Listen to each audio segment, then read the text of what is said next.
Welcome back to Anno 1800. Since the last time I have done, let's just say, extensive changes to the city. The port area here is the first area which has been modified. I've moved the shipyards so that they are both here, and the oil harbour is now here.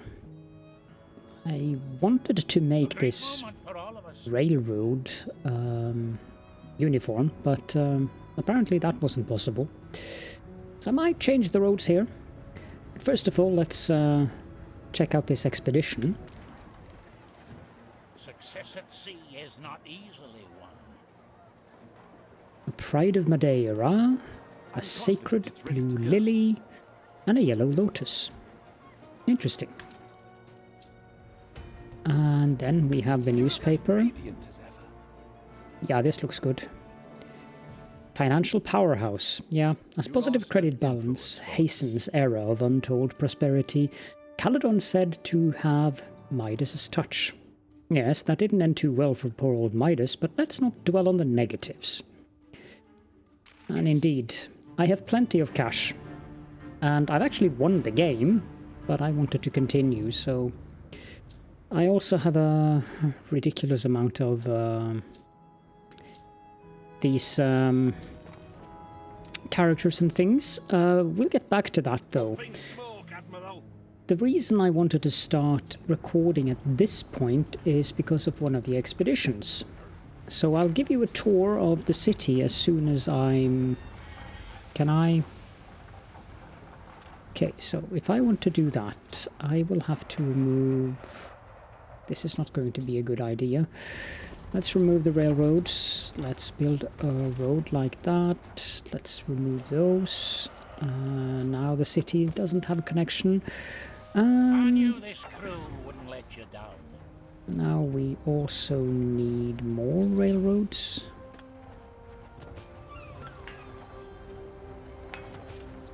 I don't think we need to do it like that. That looks silly.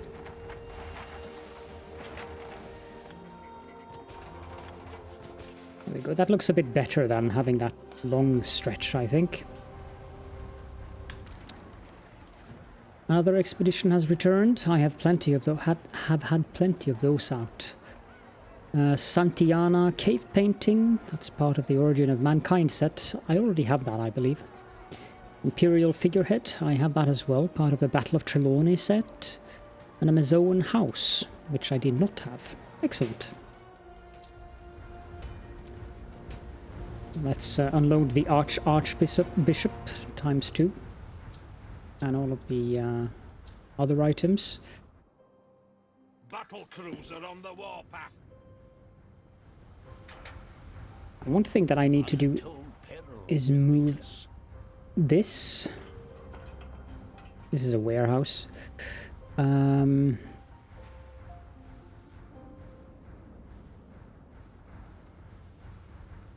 Let's move that here, and the other one here. Now we have to fill in this stuff. And then, before we click this expedition, I need a Harbour Master's office. Thought that would be here, but apparently it's here. Harbour Master's office. Okay, so I have to build that all the way over there, but that's fine. It's for the shipyards, by the way. Let's just build that there. And now let's complete this. We're adrift. The Cape of Trelawney. The Queen fled the casino at high speed, and your own carriage is some distance behind. Your driver thinks she's headed up the coast, perhaps to a ship. You can either keep up your pursuit, or else rush to your own ship, which, if the orders you gave to the captain have been followed, should be waiting in the Monegasque marina. Let's get to your ship.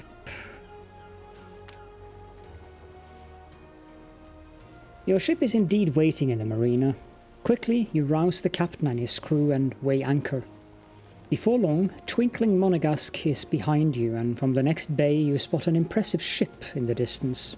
How was she able to leave port so fast? You either can continue to chase Her Majesty, or send her a message of peace with your signal lamp. Now, I think we'll just go with the navigation with a 145% success chance and stay in pursuit. Your helmsmanship is most impressive, the Queen calls over to you as you bring your ship up alongside hers. Meet me at the Cape of Trelawney. You point your ship towards Trelawney, the southernmost point of the old world where not 15 years previous a great naval victory was won over La Corona by the heroic Admiral Nadaski. The lap of victory is there waiting for you, and the Queen receives you warmly aboard. You are finally able to ask why it is that she has run away.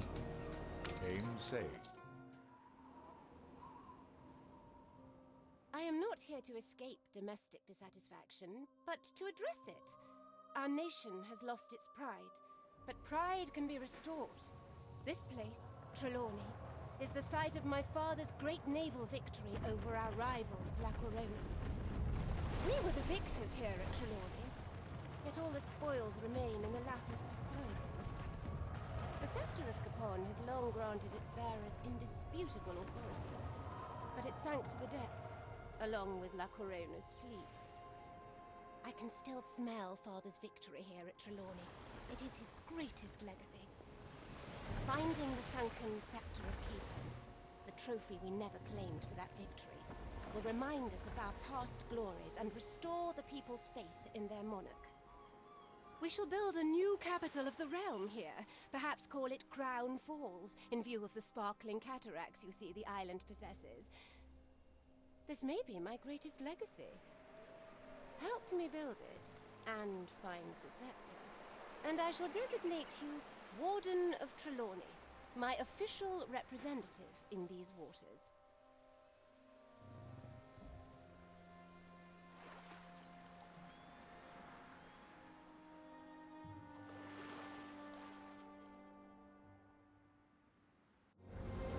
A humble outpost now, perhaps, but it promises to become the largest capital of my empire. And indeed, Cape Trelawney has the largest landmass you can build on in the game. As you can see, this place is gigantic.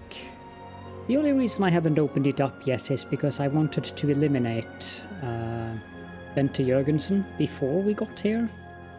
And the reason for that, of course, is that I didn't want her to go here and pick up the islands around in the area, because these are going to be quite necessary to supply this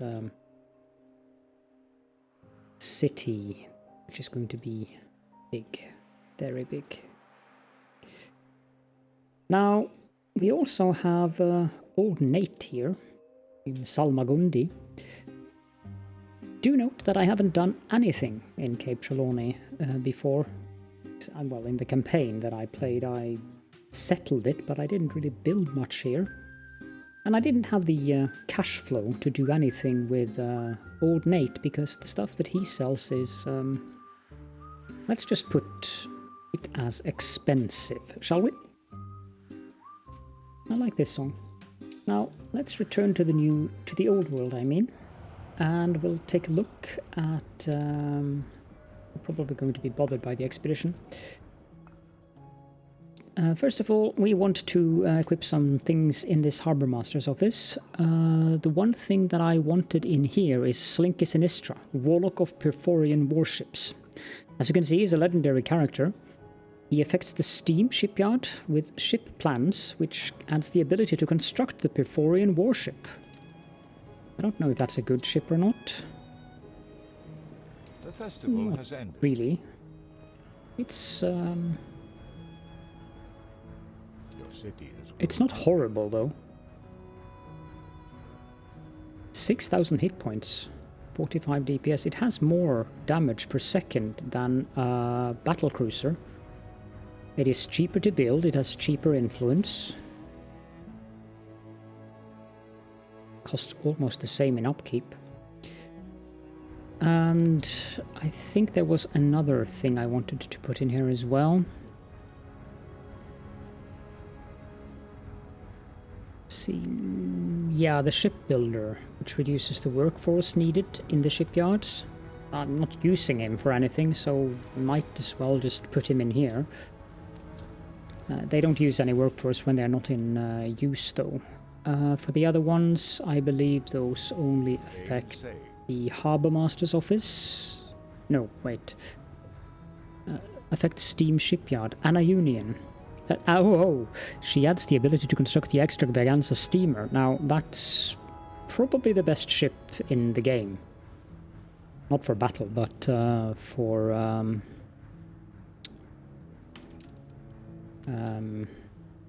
it has 6 cargo slots and 3 item slots. Whereas the cargo ship has 6 too. Let's see here. I think I have an Extravaganza steamer somewhere. Let's sell off these ships to the AI. Idle ships. Here we have. What are you doing there? So this thing has a movement speed of 13.5 knots, and it has 6 item slots and 3 slots down here, 5,000 hit points, and it costs 100 in upkeep, as opposed to these guys who have 4,000 and costs 500 in upkeep. So the Extravaganza steamer is, definitely better than the regular cargo ships. They do cost a fair bit more influence, I think. Yeah, they cost a double in influence, but the upkeep in money is less. Influence is the primary thing that I am lacking at the moment, so we are not going to build a whole bunch of those. Other than that, I've already explained the railroad thing. I want to build a couple more of those cargo depots.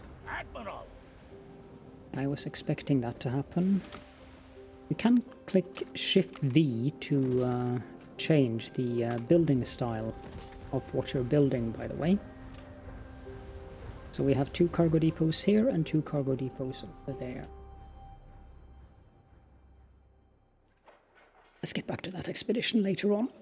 Okay, so the main city itself. I have the farmers living down here.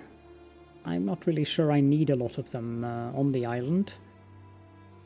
There are 1,505 jobs though. I moved all of the fisheries over here because they were messing up my harbor style, which I wanted to be more uniformly or good looking in terms of when the ships come into the harbor. Electricity has impacts. I've not totally, but I've mostly lost track of whatever's going on with my supply chains. So the only way, I'm using one of the calculators, the one that, I'll link that in the description actually. It's a custom made that I got designed by a friend of mine, because I was not happy with the other calculators, too much scrolling and so forth. So I mostly just keep track of things in the warehouses, and that seems to work nicely for my purposes. As you can see, I have most of the stuff being created. Oh, these are new because of Cape Trelawney, the scrap items. So in this area, all of these buildings are being affected by electricity. The festival has ended. Most of the island is affected by electricity, but I haven't bothered building a power plant up here because these things, even though they do get affected by electricity, what electricity does, as most of you know, is that it doubles the efficiency of a building from 100% to 200%, at the cost of oil, of course. So I effectively have 6 fur dealer buildings here. And I effectively have 6 canneries and 8 artisanal kitchens. A fair amount of these buildings are on pause, but I've also rearranged things over here. Moved one of the pig farms up there, and I've also moved several of the buildings up here. The reason for that is the trade unions. The trade unions are quite powerful buildings. Like this one has this Oxford electrical bell. As you can see, it affects all production buildings and reduces the workforce needed by 40% and the maintenance cost by 20%. When a building has a maintenance cost in this region, that's actually quite substantial. So I have a gramophone factory here, I have a bicycle factory, or actually I have 2 of those. I have jewelers, I have clockmakers, a motor assembly line, and a heavy weapons factory. All of these counts as 2 buildings, keep that in mind. So this champagne cellar, for instance, counts as 2 champagne cellars and needs to be supplied accordingly in the chains.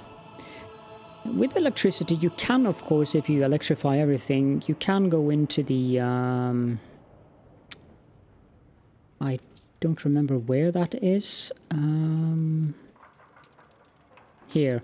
You can go in here and you can reduce productivity, which will affect their happiness, but didn't appear to do much, because I would have to do it on all of the engineers' buildings to do that. Now, these trade unions, they can't overlap one another. So I have one of them down here, which affects that power plant with a leading electrical engineer, reduces the chance of fire by 90%, and occasionally produces extra oil. This one, I don't have anything in here. I have plenty of things I could put in here, but... and there is one of the items I have that is actually quite good, but it would demand that I go through everything in terms of my chains. I don't remember who it is. Let's see. This guy, Chef Michel. Instead of goulash, the buildings, that is the canneries, uses pigs, just outright, instead of having to grow red peppers and beef to make the canned food.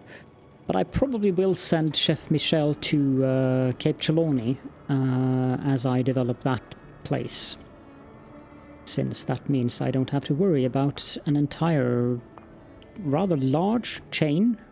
As you can see here, the 8 red pepper farms and 8 cattle farms I have here take up a fair amount of space on this island, so not having to worry about that and just using pig farms, which are quite small and quite space efficient in comparison. Yeah, I think that's definitely something that I can accept. Need to calculate the ratio though. Other than that, I also have, of course, a dynamite factory up here so that I get the dynamite needed for the heavy weapons, and since that is electrified, I think actually I should have another rendering room. No, this one is powered as well, so this one is enough to supply this, or it would have been 2 of them if I didn't have electricity. As for the oil, I have plenty of that on the island. I am getting oil from here, and I'm also getting oil from the New World. I've taken some pain to get double tracks on the railroads, so that I can actually have more than 1 train. This thing supports 5, but if you don't have any double tracks, you don't get more than 1 train at a time, so... Moving on, I've built some decorations here, and as you can see I have hospitals covering the city. This little region here, or this little part of the city, is the workers' quarter. I moved the church all the way over there because with stone roads or paved streets, that church has a very, very large radius. Now we come to the artisan part of the city. I've built some decorations and so forth here. So they, I have them here. Then I have the engineers. And most of these are quite happy. The people celebrate your leadership. I'm not that happy with my propaganda use, but Game saved. I don't mind. And then of course we have the investors. So that's new since the last time. I have plenty of investors. As a matter of fact, I have nearly 4,000 of them. I need 5,000 before I can build the steam carriages, which would maximize the population of the houses. But I've been very carefully upgrading the houses gradually. How thrilling! A renowned personage has arrived. And another person, okay.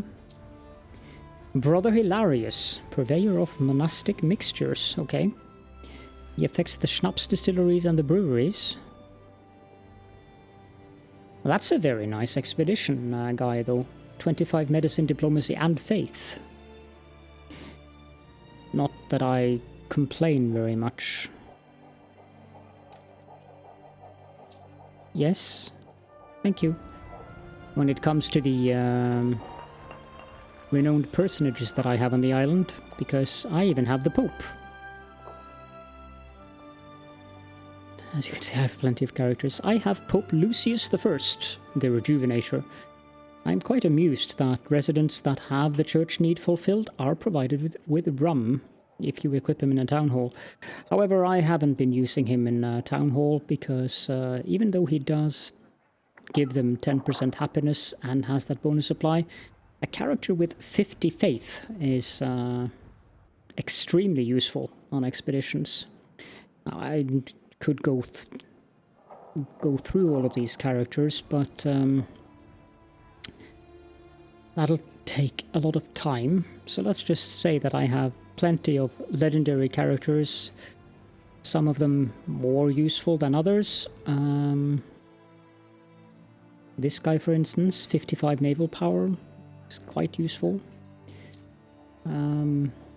Frank von Liebenstein, warmest of hosts. He's not that useful in terms of expedition bonuses, although 25 hunting is nice. But he is actually quite good as a character in terms of providing 5 bonus income from the pub and also 5 bonus happiness. And then, of course, on the cultural items, I have so many items that the only way that I keep track of these things now is by going to the actual buildings in question, like the zoo, and I check out what I have. Oh, I can complete the rainforest.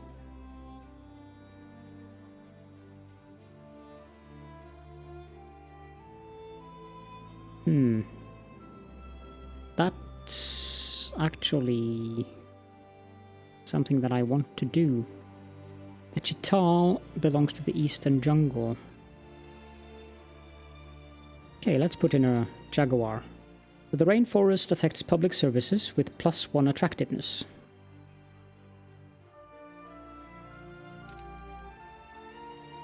Good thing you caught me. We're about to take tea. That's not really very useful, but I guess it's okay-ish. I'll get back to why the residences give influence or attractiveness. But as you can see, the city is a beautiful metropolis, 4,399 attractiveness. I'm quite happy with that. A fair amount of my income is from visitors, 15,735, as you can see. They are quite happy coming in here. I'm getting 4,371 visitors on every... well, currently I have that, so the tendency is more or less the same. that would probably help if I built the World Fair. What I have built, however, which I had no idea did what it does, is the palace. I was just building it to test because I had enough money to build it. As you probably recall, it cost 1 million to build. But what this thing does is that it gives you 5 departments. And these departments each give you an effect, like this thing. Game saved. You get 50 island workforce per town hall. So that's 50 in addition to each of these per town hall. In the influence of the palace, mind you.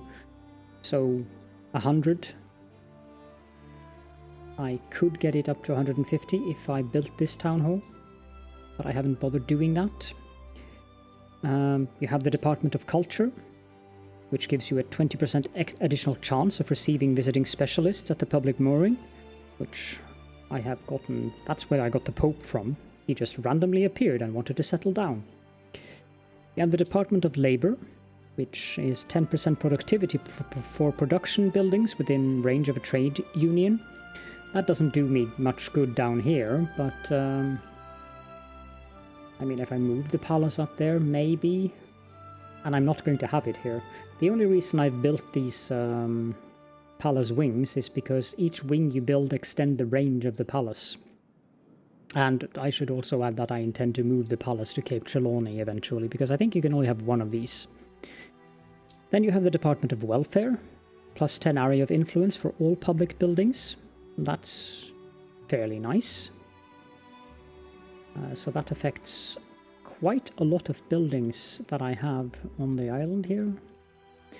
And finally, the Department of Trade, which gives plus 200 tons of island storage per Harbour Master's office. But of course, the Harbour Master's office that I've built out here is not connected to a road, so I probably should move it so that I get it connected to a road, because the only thing this Harbour Master's office is doing is affect the Our cruise was just public as full as mooring last time. with attractiveness and increased visits. Thomasine Langton, promoter extraordinaire, she's quite nice. 25 extra attractiveness and 15% increased visits. But you also get to set a policy in each of the departments. Now, some of these require, or all of them require a specific amount of attractiveness on your island before you can actually enact them. So in the Department of Administration, I'm using the Open Mines Act, which gives me an additional item slot for each town hall, which I haven't filled in all of the, or in these 2 town halls. Probably should get around to that. In the Department of Culture, I have enacted the Conservation Act, which gives me plus 10 influence per zoo module, which basically means, I believe, that each of the zoo modules are free. So I could probably build a lot more of these if I wanted to. And I probably should, since I have a lot of animals that I could put in there, which would increase the attractiveness and so forth. In the Department of Labor, I've enacted the Skilled Labor Act. Doesn't really affect anything, because I have no heavy industries in range of the palace, because all of those are down here. It's a good policy, though. Occasionally produces extra steel beams, steel, coal, weapons, advanced weapons, steam motors, steam carriages, brass, and oil. So this one is very, very good. Suppose I could do the Galvanic Grants Act, but again, it affects production buildings. New expedition. So, doesn't really do me much good. Unless I build a lot more wings on the palace. In the Department of Welfare, I am using the Arts Patronage Act, which that's the reason for all of the additional attractiveness from the buildings, because as you can see, all of the artisan and engineer residences, sadly it doesn't affect the investor residences, but I think the investor residences give attractiveness all by themselves, actually. Yep, they do. So that's probably why they don't. So as you can see, all of these residences I have here are affected by this Patronage Act. I could do area of influence increase for power plants, but I have one power plant over there that is affected by the palace, and it does cover everything necessary. And finally, in the Department of Trade, I'm using the Shipyard Stock Act. Again, I would need to build a lot more wings to the palace for this to actually do anything, but you get also 300% productivity for all coastal production buildings. That's rather nice. If I built a Harbour Master's office down here, I could basically just remove... because that would be 400. I could remove 5 of these, because 2 of them would be enough to supply the island with fish. That's not too bad, actually. I might do that, and then I should probably build a Harbour Master's office down here. So the palace is a lot more useful than I thought. I thought it was just a pretty building, like a money sink, but it actually affects the island rather substantially. I haven't done much on the other islands, like Bliv Estates is the same as it used to be, with the exception of a few additional bakeries and which I've built here, and a couple of windmills and some grain farms because I needed more bread. On the Niv Metalworks island, I haven't really done much either, except building these vineyards, which was needed for the champagne cellar. Other than that, the island is basically unchanged. Bliv Estates, I haven't done anything here. I have taken this island from Bente Jørgensen. I haven't built anything here. Just leaving it as is currently. And I've also taken her main island, Your House, Me House. And when I took this, I moved the trading post from down here to up there. She also provided me with a few animals and a few other things. These islands should be developed. I still haven't built the what is it called? The commuter pier. I haven't built this. I probably could build this on several islands. I mean, 1,000 maintenance cost isn't really that much when you make 45,000 without using any kind of propaganda at all. So I could use labor force from this island on the other islands now, but I haven't gotten around to it. There is so much things to pay attention to at this level of the game, but I'm really enjoying it.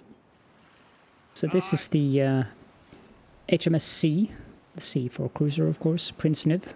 I think this is my best battle cruiser. I have 2 of these Perforian battle cruisers. I don't remember where I put the other one. I have a few cargo vessels just hanging around here because I wanted to have the Tycoon effect, which gives plus 15% movement speed. And I intend to get that to Elite Magnate, so that I get 25% movement speed. Optimization as well is nice. If I get that up to maximum, I will get 10% reduction in maintenance costs, but money isn't a problem for me. This one, however, getting the Patron of the Arts with 35% extra attractiveness is something that I would like to get. Considering that my zoo modules are free, that's probably the place I will do that. Let's move, take a little trip to the New World. Costa del Viv, the capital of the New World. Yeah, do the newspaper.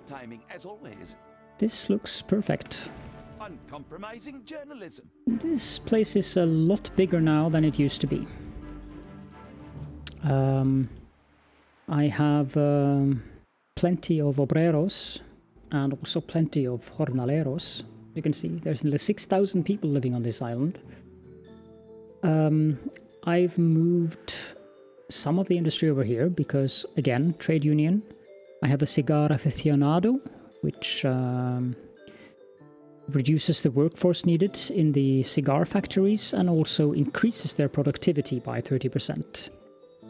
I also have a couple of sugar refineries here. 3 of them to be specific, and these are supplying... Oh, I should build this. These are supplying the chocolate factories here, and the chocolate factories are affected by this trade union, which has the chocolatier, which substitutes the workforce. So it replaces the obrero requirement for these chocolate factory with jornaleros instead. So 100 jornaleros instead of 100 obreros. And I also have Charlotte, the chocoholic, in here. 40% additional productivity, and she occasionally produces extra sugar, which is a nice little bonus. Of course, I'm full up on chocolate. I don't really need that much of it, but probably didn't need to build that, to be honest, because of the production increase. Since these are effectively nearly 3 buildings, and the current requirement that I have for chocolate in the Throne of Wiv is 3 chains, but they are working at 76.44% efficiency, so these 2 should have been enough. Then again, it's always nice to have a little bit extra. And as I probably have mentioned in previous episodes, this is where I get additional oil from. I have 5 oil wells here, and I have 5 oil wells here. So this oil harbor, which I should upgrade to a large one, supplies the Throne of Wiv with additional oil. I've also prepared, but I haven't done anything yet. Even blown up. Some oil wells on Caldera de Fliv. With an oil tanker ready here. This is so I can supply another island with oil in the old world. Maybe even on Cape Trelawney, I'm not sure. The one thing that I miss in the new world is the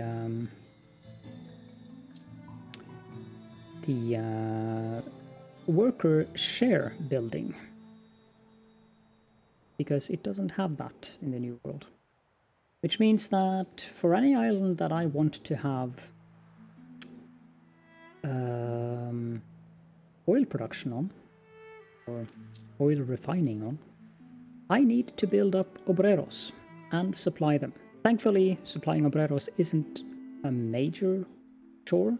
The islands like this island has a lot of people. The main resource they need is fried plantains and ponchos.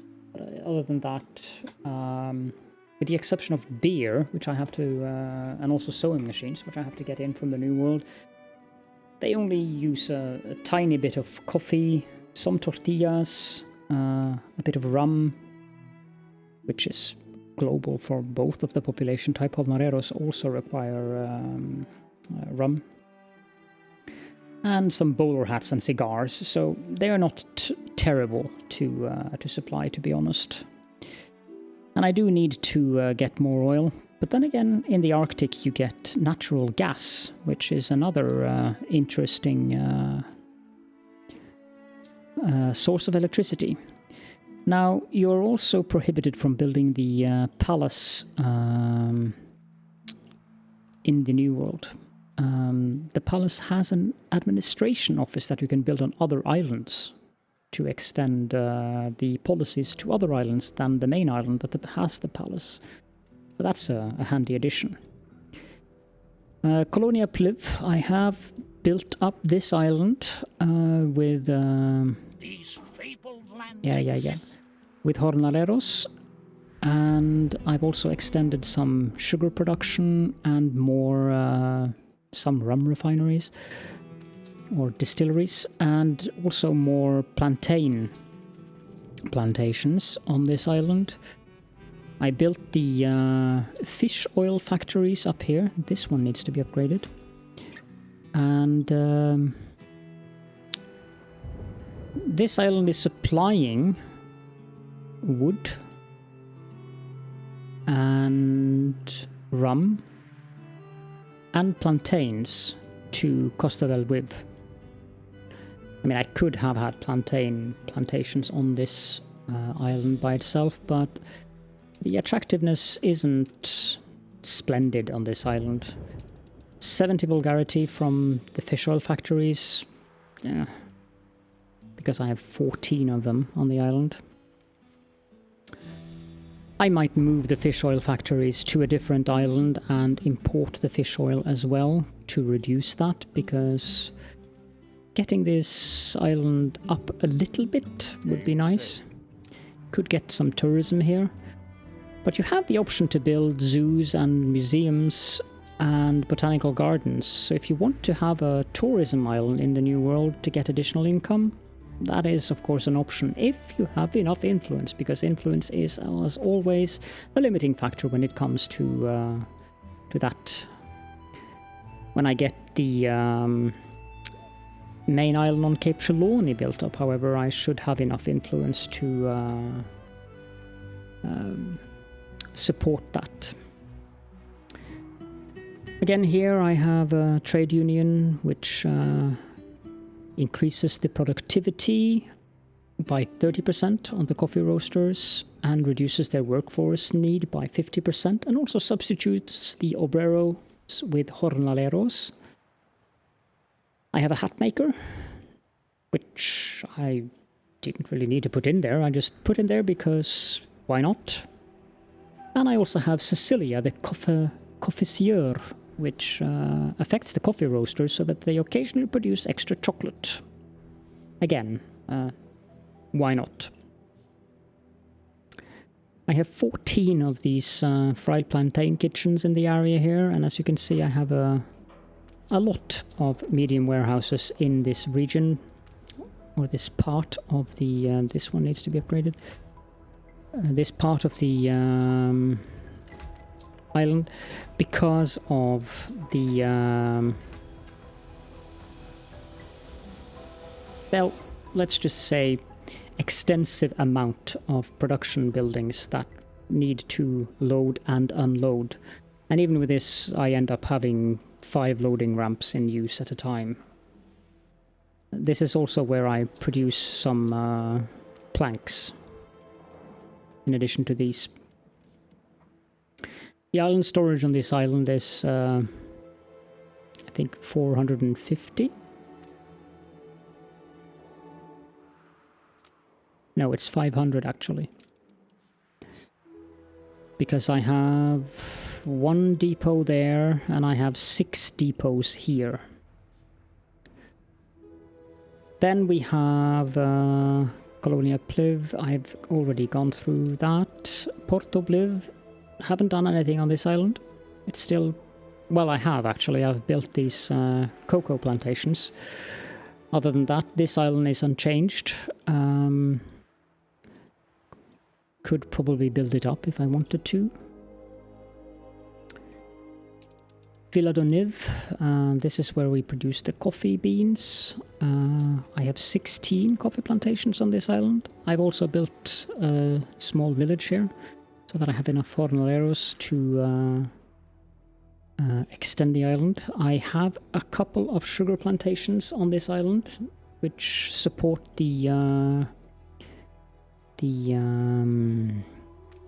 sugar refineries on Costa del Viv. And then finally we have Caldera del Fliv. Here I have pearl farms. I have doubled the amount of caoutchouc, or rubber as I prefer to say. And I also have 8 tobacco plantations here. And these tobacco plantations, they sure take up a lot of space, needing 192 fields per building. There is probably some guy that I could equip in a trade union to reduce the number of fields and increase the effectiveness or productivity of the buildings, but it's not like I lack space on this island anyways. And I also intend to build an oil refinery down here so that I get more oil to this harbour. And this harbour I'll probably upgrade to the largest size so that it can supply 2 islands with oil. Other than that, Belorex, nothing here yet. Isla Drakigos is an island that I am producing wood on currently. The wood from Isla Drakigos I am moving over to Colonia Pliv, and Colonia Pliv in turn is moving wood over to Costa del Wiv. Tiguaran is an island that I haven't done anything with. Isla Drakigos actually was an island that Bente had. You can see some remnants of her. This is where she had some houses and stuff, but it started to regrow, and I decided that I needed another wood support or supply island. Castilla Niv is not in use. Haven't settled these two islands. Nor have I settled this tiny one. Know that any assistance may influence. Go away. Now, you oughtn't waste people's time. The pirates occasionally sell these nice ships, like this Perforian battlecruiser, which I will buy that. It costs a pretty penny, 1.2 million, but I feel it's worth it. So let's send that back to the old world. Are you finally embracing? I don't remember. I think a regular battlecruiser has 4.3 as well, but this does 53 DPS, whereas battlecruiser is also 4.3, but it's 42 DPS, so the Perforian battlecruiser is better on damage per second. Okay, we're reaching the end of the episode. I should deal with this. An Arctic welcome. It is late summer when the expedition reaches the chilling sound, and yet the conditions in these icy seas are already challenging. The wind only has to pick up, and the men are tugging up their collars and tramping below deck. It seems hopeless to think Sir John Faithful's men could have lasted 3 winters here. Beyond the chilling sound, the seaway divides. To the west lies a chain of small islands separated by partially melted ice. To the south, a long, dark headland crowned with snow that hazes out of sight. Let's go south. Draw your pistols. As you near the coast, a large human construction delineates itself. Most probably an abandoned trading post of the Huddlesome Bay Company. I like that name. It leans hard into the wind, its once red boards now scoured pale. If Sir John and his crew came this way, they would likely have stopped here. "How are we going to get there, sir?" says the ship's boy. He has noticed that an ice sheet lies between your ship and the trading post. Let's take the safest route by avoiding the cracks. That's the highest chance. Your crew's instincts are solid. Keeping just the right distance apart, they move at a purposeful speed, avoiding the cracks and dark splodges indicative of thinner ice. They reach the abandoned building without incident. Let's provide extra rations and continue. Now, I think I'll pause the recording and we can get the Arctic open in this episode as well. And we are back. Let's take a look at the expedition.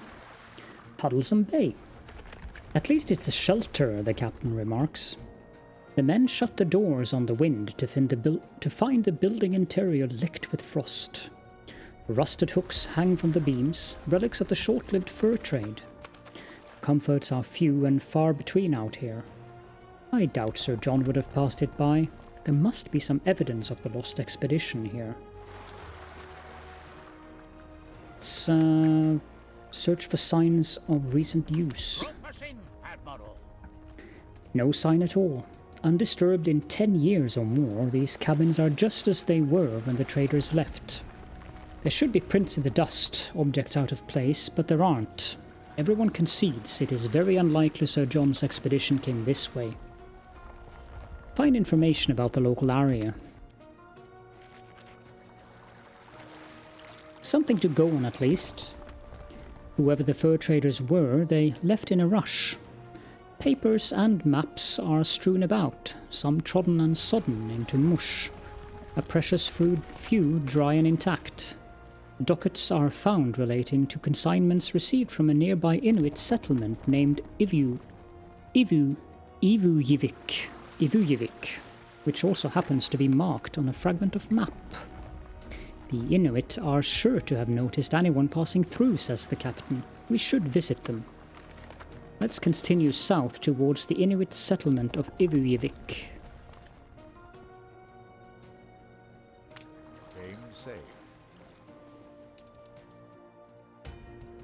And I'm busy populating the zoo, but since I don't want the episode to last for too long, I will pause the recording again.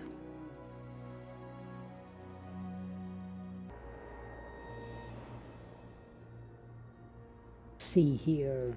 Sometimes it doesn't change back automatically. Here we are. Nanuk's Way.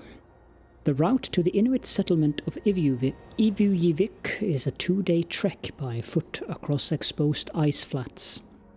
A small expedition party set off, leaving the rest at sea to await their return. Although the going is tough, it is not that which preoccupies the crew. As night falls, they are sure something has been following them. We can stop for the night and keep watch, which we have a 70% chance of. Or we can continue to walk despite being cold and exhausted, which we have a 110% success chance of, so we'll continue to walk.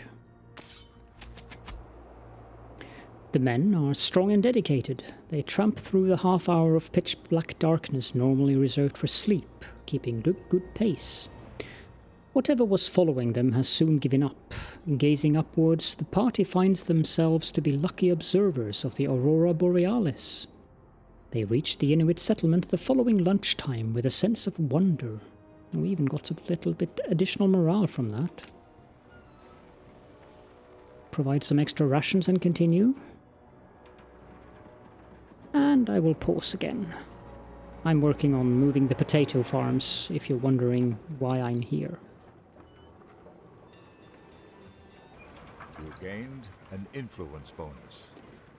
Okay, so I've done a little bit of decoration here with these Your nice ship has Anno returned from its voyage. Union billboards and flag banners and elm trees and even an anaholic billboard and a little bit of this and that. And I've prepared so I will get room for potato farms up here. But the expedition is ready to move on. Ivujivik. Ivujivik is a semi-permanent settlement. The Inuit appear worried, but nevertheless offer your men every hospitality, inviting them into a large igloo where they are served a hearty suazat, a meat stew, under the silent gaze of what feels like the whole village. A girl, Tapisa, is able to translate, and the others warm up when they hear the story of your journey over the ice flats. Soon, the subject turns to Sir John's lost expedition. Tapisa shows you items that look like they belonged to the missing men. Ask how they got hold of them. It's beastly, Admiral. Tapisa patiently explains that they traded with men like yours about a year ago. The men wanted to know about channels through the ice and traded their things for information. She points to the west coast of Terrier Island on your map.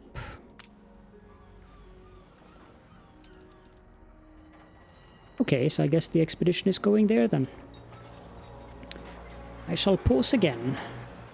Otherwise this episode would be 1.5 hours or something.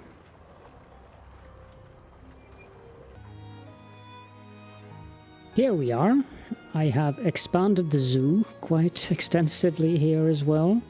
It is now giving me 1,755 attractiveness all by itself, and I also got that Patron of the Arts effect, so the island is now an impeccable metropolis at an attractiveness of 5,270, where 5,051 is from culture, and most of that is from the zoo.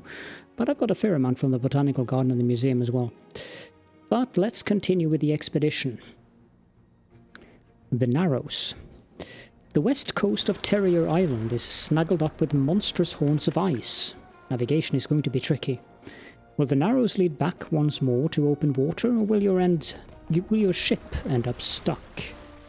You can navigate carefully, get a better view of the channels from a nearby rock, or send scouts ahead in rowboats to sea. 180% chance to find a path, 110% to send men up the slope for a better view, or 70% to send scouts ahead. Let's just find a path through the Narrows. Set our bearings right. To their relief, your crew reach the open sea on the other side. As there is a lack of consensus on magnetic north at this time, your navigators decide to ignore the compasses and trust their instincts, saving them a collision on more than one occasion.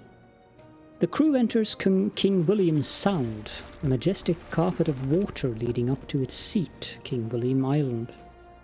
Sensing something, Lady Faithful suddenly emerges from below deck and voices the determined hopes of her heart.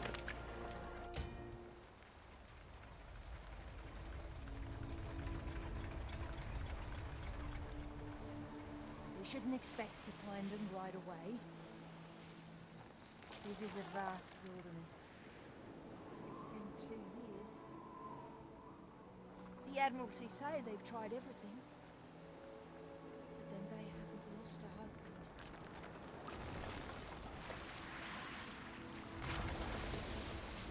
Nor did it occur to them to search King William Sound. There! A camp!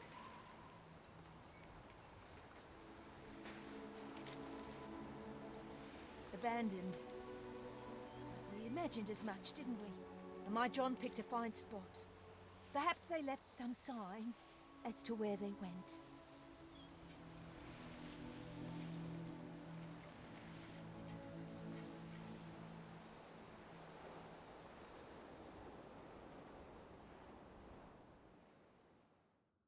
I did say there would be rewards.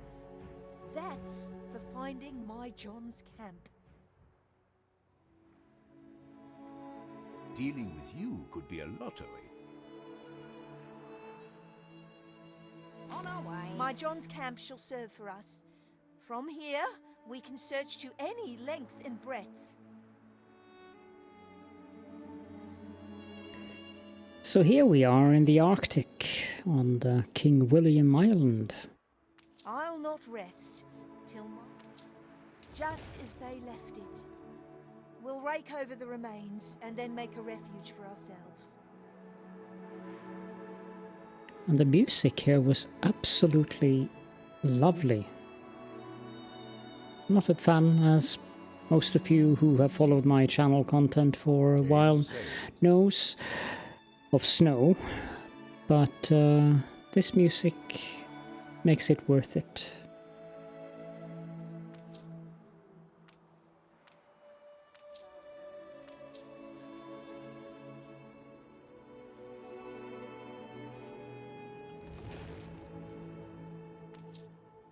Hold hard, a crag, heaped by Highland hand, is well worth our time.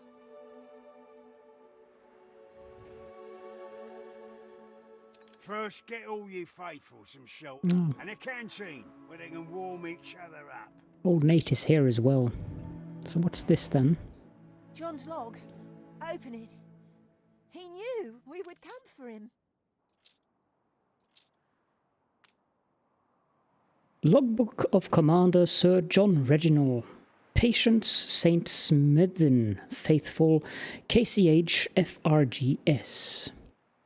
November 14th, 1847. Made camp on King William Island. It shall shelter us for the winter. January 3rd, 1848. Met a group of Inuit to the northwest.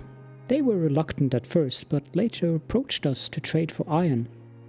They offered us dead seals, which of course we civilly declined. Having enough fine canned food aboard Styx and Hades to last a lifetime. But instead they may know of a route to the Northwestern Passage.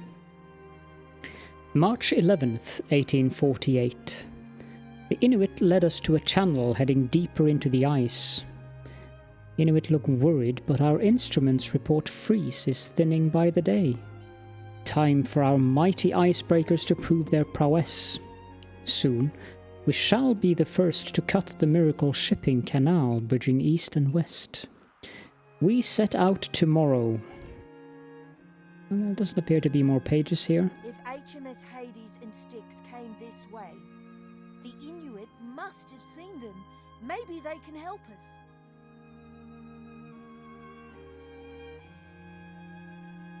A gold deposit up here.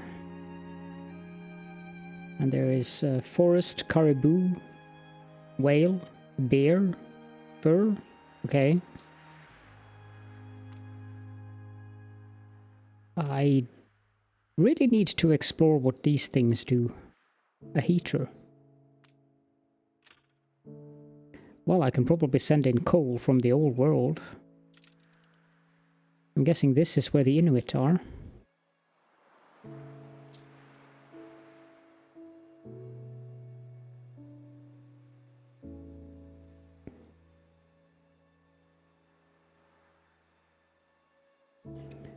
Indeed it is. So 2, 3, 4, 5. Aha. Gas deposits. I don't know how I build on these iceberg islands though. But I'm sure that will be revealed to us in time. But that is a nice replacement for oil in electricity. You wouldn't be after a mountain of lints, would ya?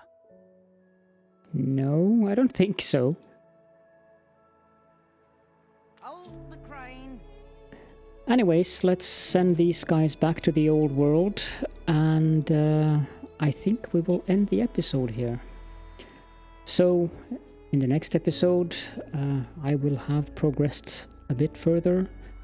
I hope that you enjoy this little showing off the various aspects of the game and the building styles and so forth. For now, thank you so much for joining me, and with this lovely music, I will see you all next time.